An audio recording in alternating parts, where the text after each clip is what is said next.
Alrighty, hello friends. Andy here at our Mayfair location, where I've got our store copy of Forgotten Waters, a game about piracy on the high seas where we're going to tell a different story about our crew every time we play. There's a ton of stuff in this game that makes it totally different every time you start up a new session. I have read up some on this game, but not a ton, and we have not yet opened our box and gone through all the components and stuff like that. So today I just wanted to open this up on camera, why not? Take a look at some of the cool stuff inside and go over some of the really cool stuff this game does to build a cool story. So we'll just do a really quick overview. This won't be a super long video. Let's pop open the lid and see what we got going on here. Now, this is a Crossroads game. Plaid Hat has done a number of these, most iconically probably Dead of Winter, where some of the decisions you make will put you and your crew at a crossroads, hence the name, and you can make decisions from there. Alright, first thing we find in the box is a pad of character sheets. Now this is like really cool. You're basically going to pick which pirate you want to be every time you play. You could be the all-seeing pirate, the grifter pirate, the assassin pirate, and you're going to have a different pirate kind of overarching archetype every time you play the game, and that's going to be just something every player picks and gets a new pirate every time you play. So how the character works is you're going to actually tear out the sheet, and these are foldable character cards basically.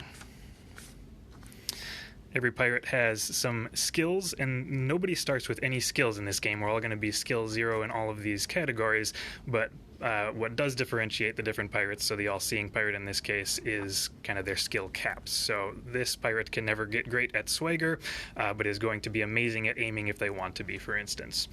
There's a constellation up here as well. As you're going through the game and leveling up, every star you check off as you're gaining skills lets you add another cross off into one of these constellation points. You have to cross from a star to connecting points, and every time you hit an exclamation point, something cool happens. We'll talk about that in a sec.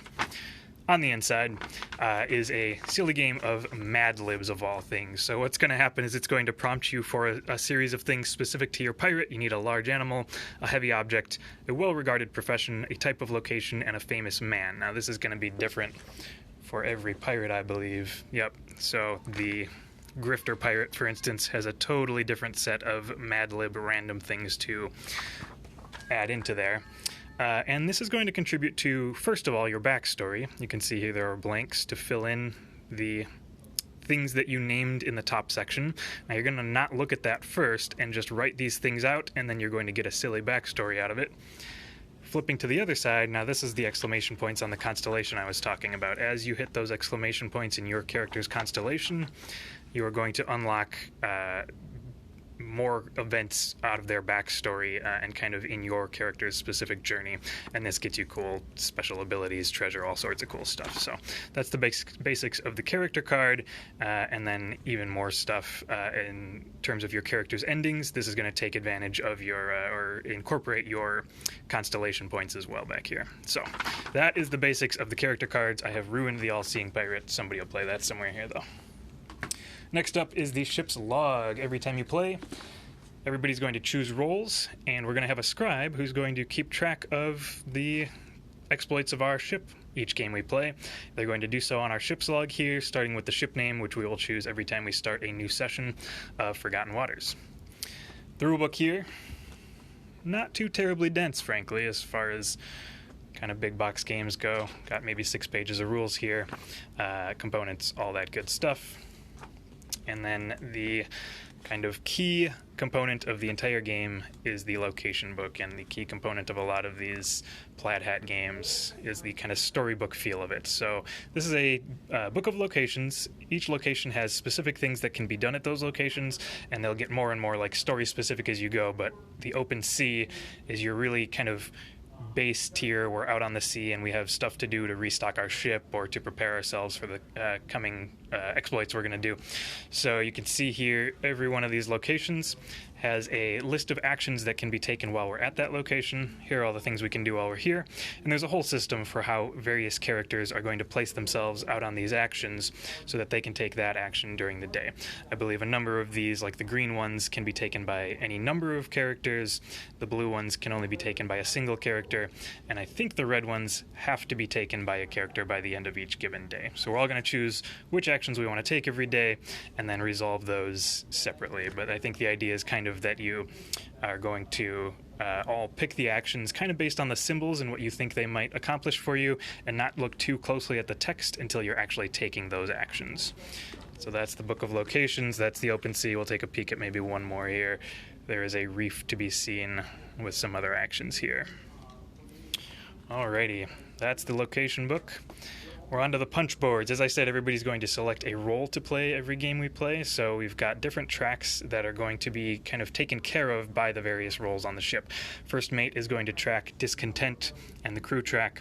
The bosun is going to track the condition of the hull. Cooper's going to take care of supplies for us. The lookout is going to look for threats.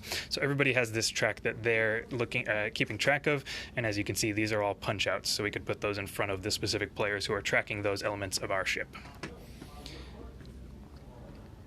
Two more tracks. We've got the Quartermaster's Infamy track. Our characters are going to be kind of competing to become more infamous than each other, and the Quartermaster will track how that's going. And then we have the Gunner, who has dials. I haven't looked too carefully into how the cannon system works, but you can see here there are actually cannons that are listed as unloaded and presumably on the other side loaded. So if anybody's taking that load cannons action, those will flip from unloaded to loaded, I can only assume. We have some locations, coordinates, storms, ships. Haven't looked too closely at how these work either, but if I would be to punch a couple of these out, say, we have some more similarly shaped ones in the shape of islands, so probably we're finding some islands as we go. And then we have the actual open waters sea map here. So how this would look on the table, presumably, is as we're building our map out and learning more and more about the seas we're on, we're going to be adding islands, maybe fog and storms we know about. I'm not entirely certain, but I really can't wait to see how this element of the game plays, and having that map in the center just looks great. Of course, we need to have characters of our own, so these are all punch-outs that are going to go into plastic standees. Same with our ship itself is going to go out onto that map in a plastic standee. In fact, I refuse to wait. I'm going to get the ship punched out just because I want to see how it looks on the map there. How lovely.